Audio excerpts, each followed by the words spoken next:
Bonjour tout le monde. Donc je vais essayer de corriger l'exercice 3 de la série numéro 1 concernant le module physique subatomique. Donc cet exercice-là, il va traiter le modèle du gaz de Fermi. Et donc avant de commencer l'exercice, je vais essayer de rappeler brièvement quelques notions sur ce modèle. Donc c'est le modèle le plus simple que l'on puisse imaginer. C'est un modèle à particules indépendantes d'inspiration quantique et selon lequel les nucléons qui sont des fermions sont enfermés dans un volume nucléaire, le volume du noyau V égale 4/3 de pi R3. Donc on peut dire dans ce cas-là que les nucléons sont confinés dans un puits de potentiel qui est généré par les autres nucléons, c'est-à-dire que chaque nucléon sera soumis au potentiel créé par les autres nucléons sur lui. Donc ce puits de potentiel il est caractérisé par la largeur R et une profondeur V0 qui peut être ajustée pour avoir une énergie de liaison correcte. Donc selon ce modèle, les nucléons sont assimilés à deux gaz, donc un gaz de protons et un gaz de neutrons, qui se déplacent librement sans interaction mutuelle. Donc d'où, si vous voulez, l'appellation modèle à particules indépendantes, contrairement au modèle de la goutte liquide, qui est un modèle à interaction directe, c'est-à-dire qui suppose qu'il y a une forte interaction entre les nucléons. Donc les nucléons-là, ils vont occuper des niveaux d'énergie qui sont quantifiés et le remplissage de ces niveaux-là se fait du bas jusqu'à un niveau le plus haut. D'accord? Donc ce modèle-là peut rendre compte des divers termes de l'énergie de liaison, c'est-à-dire la formule de Weizsäcker, à savoir l'énergie de volume, l'énergie de surface, l'énergie d'asymétrie, etc. Il permet également de donner une première estimation ou bien un ordre de grandeur de la profondeur du potentiel nucléaire. Donc dans notre exercice là, on va appliquer ce modèle simple pour estimer la contribution de l'énergie d'asymétrie qui intervient dans la formule de Weizsäcker.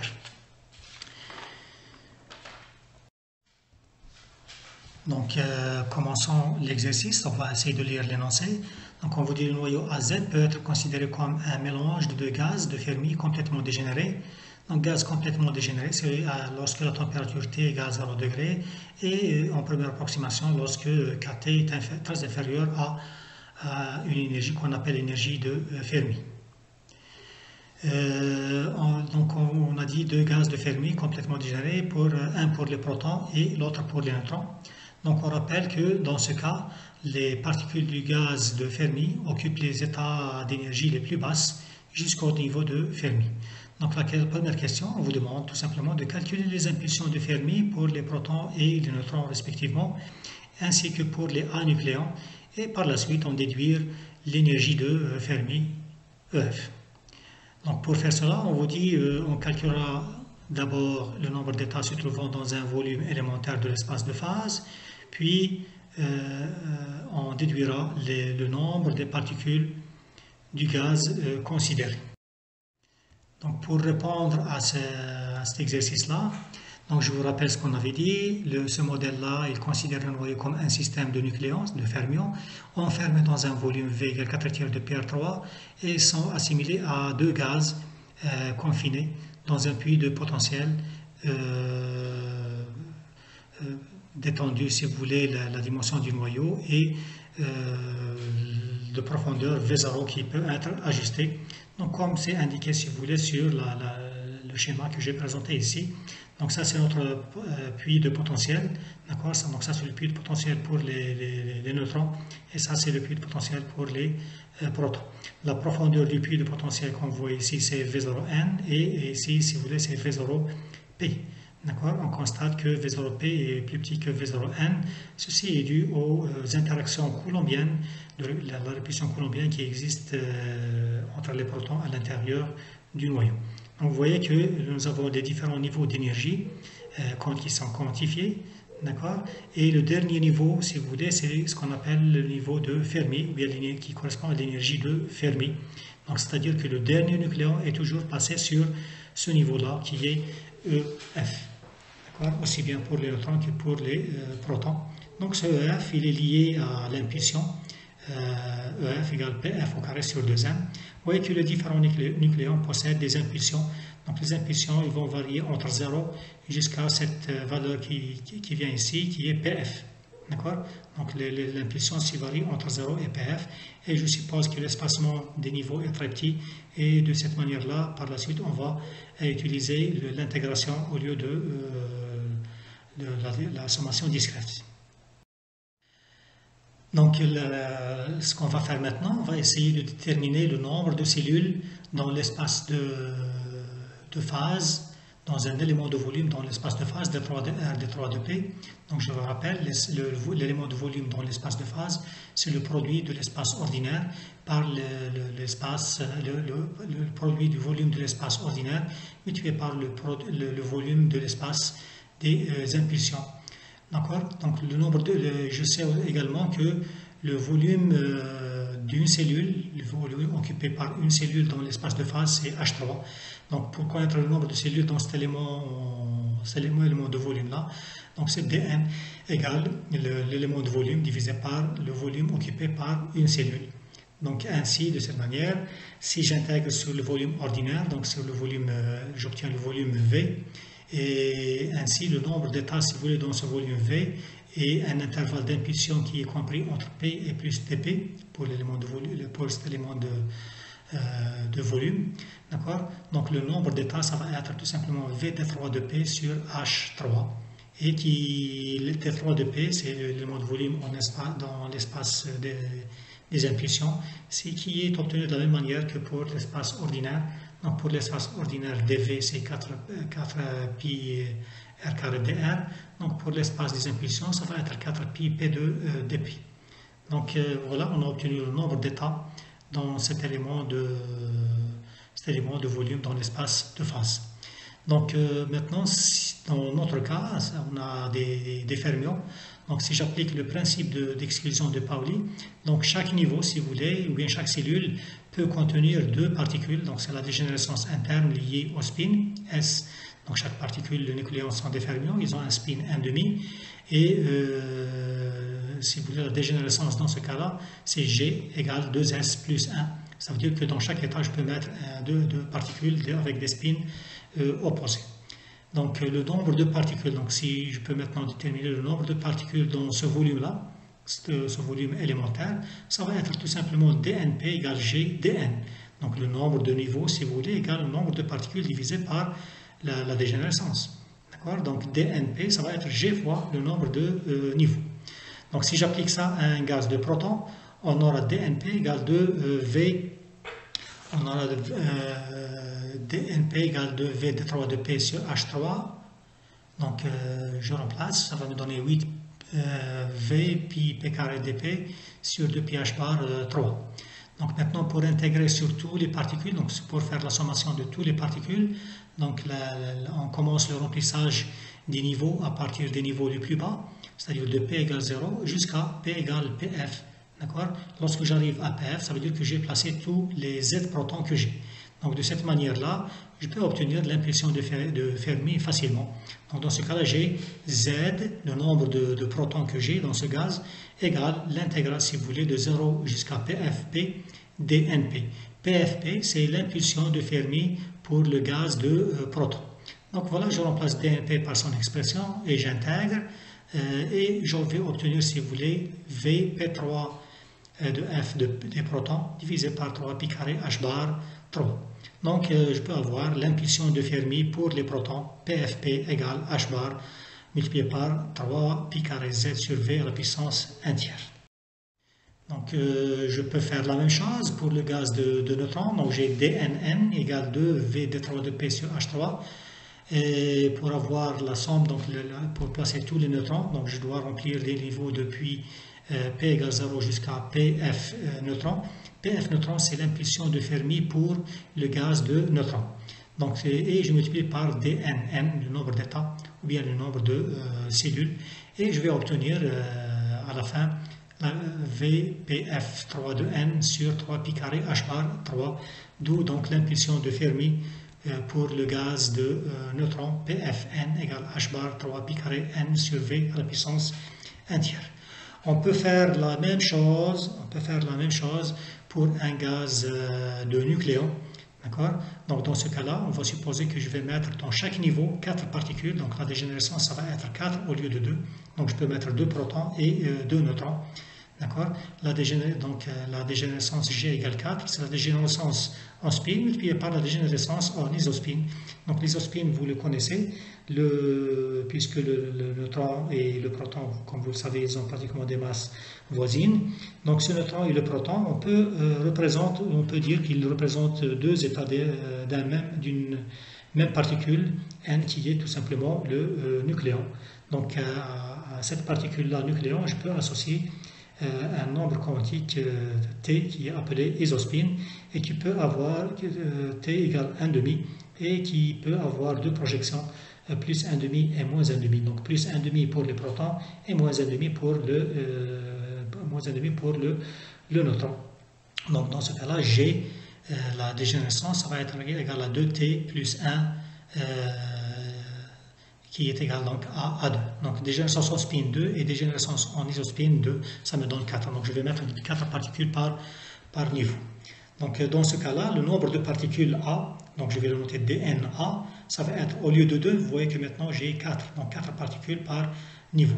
Donc 4 fois VT3 de P sur H3 et j'obtiens, si vous voulez, cette quantité. Maintenant, si j'intègre je remplis les A nucléons sur tous les niveaux, donc je vais avoir l'intégrale A égale intégrale de 0 à PF.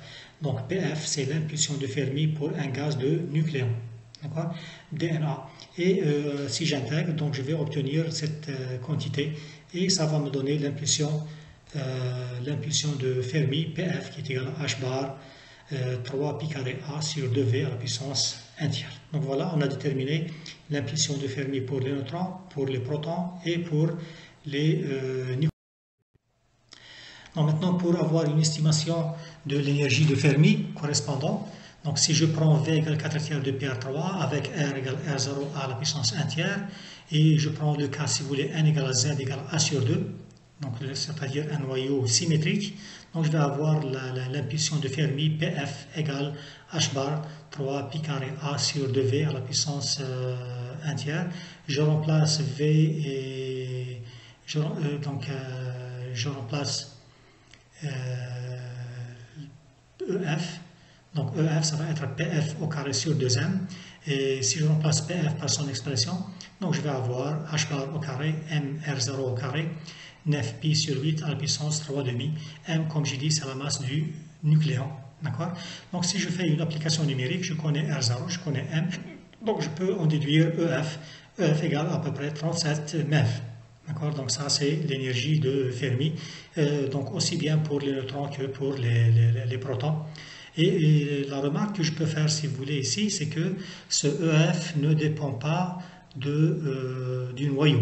Vous voyez qu'il n'est pas ni fonction ni de N, ni de Z, ni du nombre de masse A. D'accord? Donc c'est une constante, donc il ne va pas varier. La même chose pour les neutrons et les protons, mais ça, lorsqu'on est dans le cas, si vous voulez, N égale à Z, c'est-à-dire un noyau symétrique.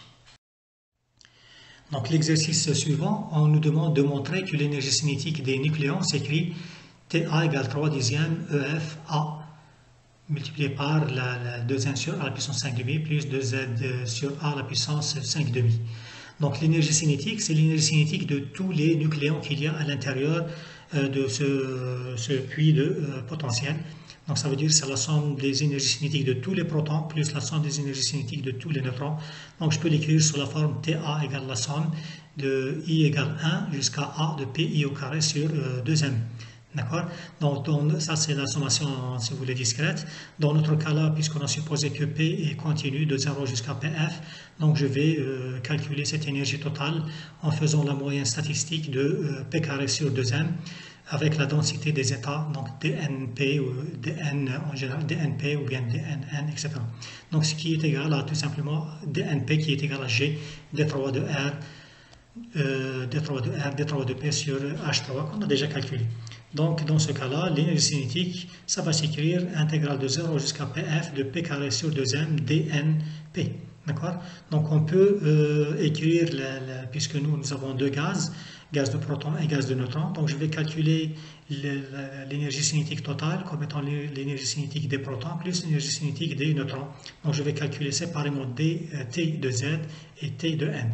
Donc, T de Z, donc ça va être T pour Z ici. Donc, ça va être 8pi V sur 2pi H par 3 P carré, d'accord, multiplié par P carré sur 2m dP. C'est-à-dire le dNP, je vais remplacer tout simplement dNP par son expression ici. Et P carré sur 2m, c'est ici. Donc si je fais ça, et j'intègre de 0 jusqu'à PFP, parce que pour les protons, on avait dit l'impulsion de Fermi, c'est PFP. Donc 8pi V sur 2pi H par 3, puis par 10m PFP à la puissance 5. Donc TZ, et il est donné par cette expression-là. Je peux faire la même chose pour les neutrons. Donc T1, ça va être 8pi V sur 2pi H par 3. Et l'intégrale, si vous voulez, de 0 jusqu'à PFN, parce que là, je travaille avec les neutrons. P carré sur 2n dP. Et là aussi, je vais obtenir Tn qui est égal à pi V sur pi H par 3, 10m PFN à la puissance 5. D'accord?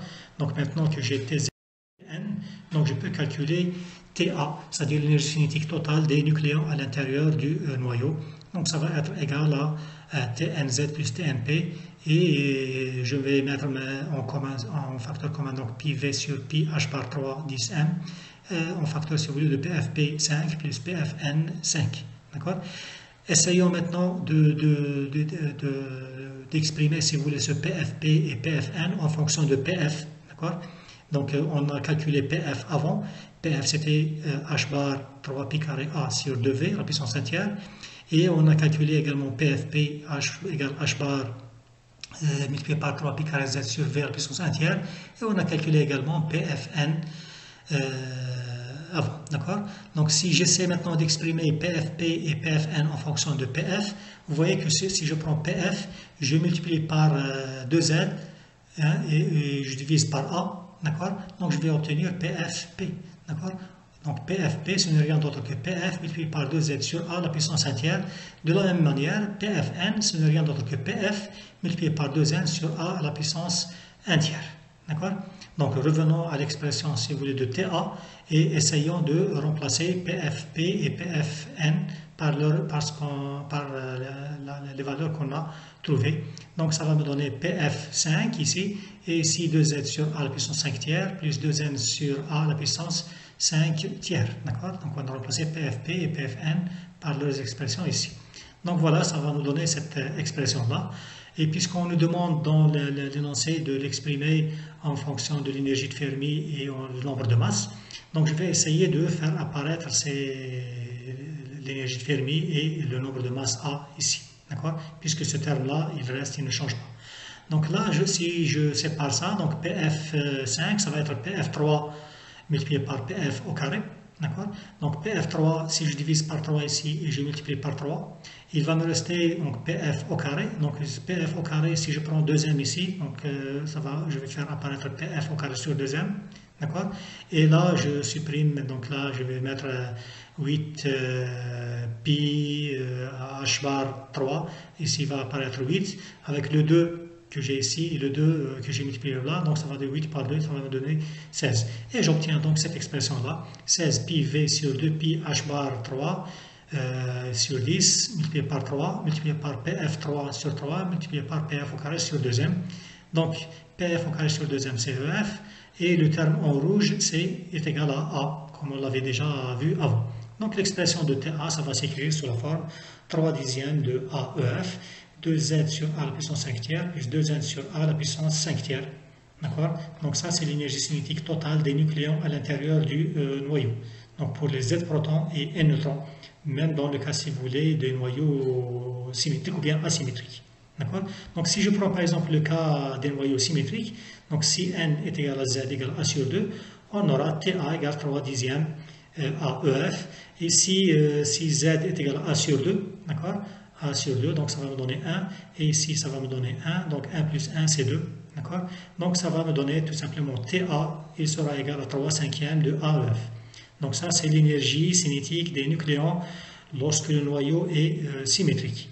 Maintenant, si dans ce cas-là, si je veux connaître, pour avoir une idée sur l'énergie cinétique moyenne par nucléon, c'est-à-dire l'énergie cinétique au moyen que possède un nucléon à l'intérieur du noyau, donc je divise par A. Donc TA sur A, ça va me donner 3/5 de EF, c'est à peu près 22 mètres. Donc chaque nucléon a en moyenne, si vous voulez, une énergie de l'ordre de 22.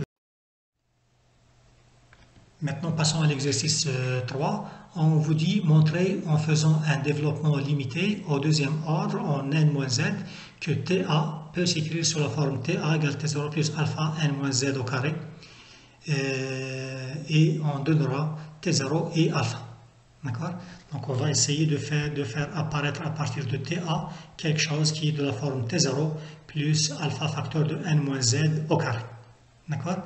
Donc, j'ai dit, on va appliquer ce modèle simple pour estimer la contribution de l'énergie d'asymétrie qui intervient dans la formule de Bethe et Weizsäcker. Donc, en l'absence, on avait dit d'asymétrie, c'est-à-dire lorsque n est égal à z, on a vu que TA symétrique égale 3/5 de AEF, ce que je viens de voir dans l'exercice précédent. Maintenant, si je prends le cas n différent de z, c'est-à-dire un noyau asymétrique, donc les niveaux de Fermi des neutrons et des protons ne seront plus égaux. D'accord? Les niveaux de Fermi ne seront plus égaux parce que PFN et PFP ne sont pas les mêmes. Et donc, ce cas-là, l'énergie cinétique totale sera TA qui est égale à cette quantité, comme on l'a vu avant. On va essayer de faire apparaître le n-z. On va essayer de faire apparaître le n-z. Donc pour faire ça, et par la suite, si vous voulez, on va faire le développement au deuxième ordre de cette quantité-là. Le développement limité, si vous voulez, en deuxième ordre pour obtenir, si vous voulez, ça. D'accord? Donc je vais poser, par exemple, x, c'est la différence entre le nombre de neutrons et le nombre de protons. Donc c'est égal à n-z. Et on sait également que a égale n plus z. Donc vous voyez que si je fais la somme maintenant ça plus ça, je vais obtenir 2n est égal à a plus x. Et si je fais la différence, donc ça moins ça, donc je vais avoir 2z qui est égal à a moins x. Et moi, je regarde, ce que je constate, c'est que ici j'ai 2z sur a et j'ai 2n sur a. Donc là, j'ai déjà 2n et j'ai 2z. Si je divise par a, donc je vais avoir 2z sur a est égal à 1 moins x sur a et 2n sur a qui est égal à 1 plus x sur a. Donc dans ce cas-là, mon expression va s'écrire sous la forme TA égale 3 dixièmes de AEF, facteur de 1 moins x sur a à la puissance 5 tiers, plus 1 plus x sur a à la puissance 5 tiers. Donc si je regarde bien, x, on avait dit, c'est n moins z. D'accord? N moins z, c'est très petit si je le compare au nombre de masse a. D'accord? Parce que a, c'est n plus z. Donc n moins z, c'est une petite différence. Donc divisé par un nombre qui est grand, donc ça veut dire que c'est la même chose que si j'ai 1 plus epsilon à la puissance n, que je peux développer en faisant un développement limité de deuxième ordre. Donc j'ai quelque chose de cette forme-là, 1 plus a à la puissance n, qui est égal à a plus na plus n multiplié par n moins n sur factoriel 2, a au carré plus, etc. Donc nous, on se contente du deuxième degré. Donc si je développe ça et je développe aussi ça en deuxième ordre, donc je vais obtenir TA qui est égal tout simplement à 3/5 de AEF plus un terme donc qui est 1 tiers EF facteur de n moins z au carré sur A. Vous voyez que pour le noyau symétrique, on a obtenu uniquement cette quantité-là.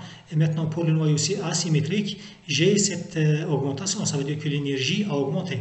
D'accord? Donc le noyau, on avait dit le noyau est stable lorsque TA est minimal. D'accord? Donc lorsque le TA augmente, le noyau, si vous voulez, devient moins stable. D'accord? Maintenant, si vous voulez, pour répondre, on nous demande d'écrire TA comme étant T0 plus alpha facteur de n moins z au carré.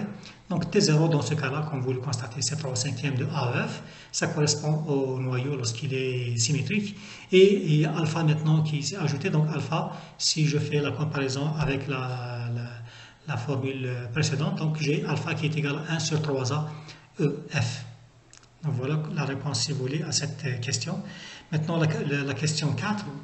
On vous dit d'en déduire la contribution de l'énergie cinétique au terme d'asymétrie dans la formule de Weizsäcker, sachant que EF égale à 37. 37, c'est ce qu'on avait déjà trouvé avant. Donc, comme on l'avait déjà dit, donc le premier terme T0, ça correspond à l'énergie cinétique totale pour n égale à Z, égale A sur 2. Et le second terme, maintenant, c'est la correction à cette énergie pour n différent de Z. Donc, pour tenir compte de l'asymétrie, d'accord, il y a ce terme qui est ajouté, donc il a augmenté l'énergie cinétique, ce qui fait qu'il a diminué la stabilité du noyau. Donc, on constate que l'énergie cinétique totale des nucléons augmente lorsque n est différent de Z. Donc, si je fais une comparaison maintenant de ce qu'on a obtenu maintenant avec, si vous voulez, avec l'énergie d'asymétrie qu'on a vue dans la formule de Weizsäcker, donc on a AA dans ce cas-là est égal à EF sur 3. Donc EF c'était 37, donc si je divise par 3, ça va me donner 12,3 MeV. Donc j'obtiens le coefficient AA qui est égal à 12,3 MeV. Or, ce qu'on avait, si vous voulez, vu, dans la formule de Weizsäcker, c'est AA qui était de l'ordre de 22-23 MeV. Donc, si vous voulez, on a, à partir de ce modèle du gaz de Fermi, on a retrouvé la moitié, d'accord? On a retrouvé la moitié du terme d'asymétrie. L'autre moitié, on ne peut pas l'obtenir à partir de l'énergie cinétique. Donc, ça, c'est le défaut, si vous voulez, de ce modèle. Ce défaut-là, il est dû tout simplement à la simplicité du modèle. Donc ce modèle, c'est un modèle qui est très simple et qui ne tient pas compte, si vous voulez, de l'interaction entre les nucléons. L'interaction des nucléons à l'intérieur du noyau. Donc pour trouver l'autre moitié de l'énergie d'asymétrie, on est obligé de travailler avec l'énergie potentielle d'interaction des nucléons. C'est-à-dire qu'on doit maximiser l'énergie potentielle si vous voulez, des nucléons, VIJ. VIJ, c'est le potentiel d'interaction le nucléon I sur l'interaction sur le nucléon J. Donc ça, on ne va pas le faire ici, on ne demande pas de le faire.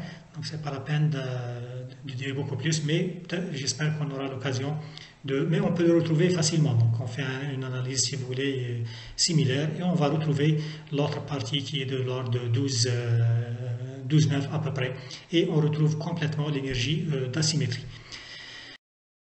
Pour finir, si vous voulez, je vais ajouter la deuxième chose que donne, si vous voulez, ce modèle, c'est l'estimation ou bien l'ordre de grandeur du potentiel du puits de potentiel nucléaire.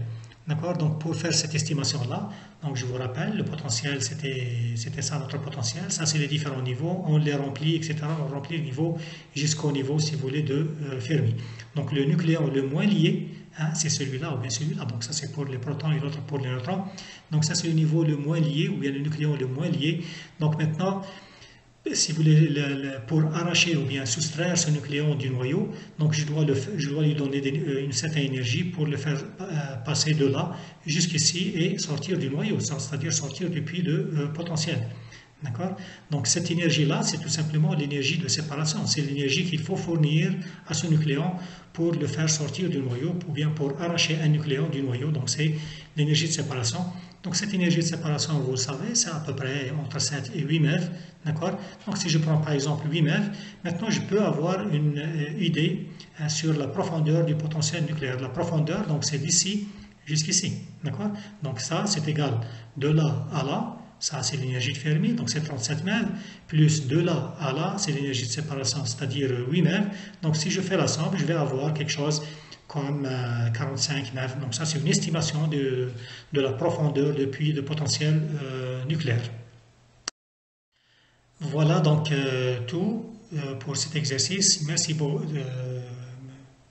votre attention et à la prochaine fois. Merci.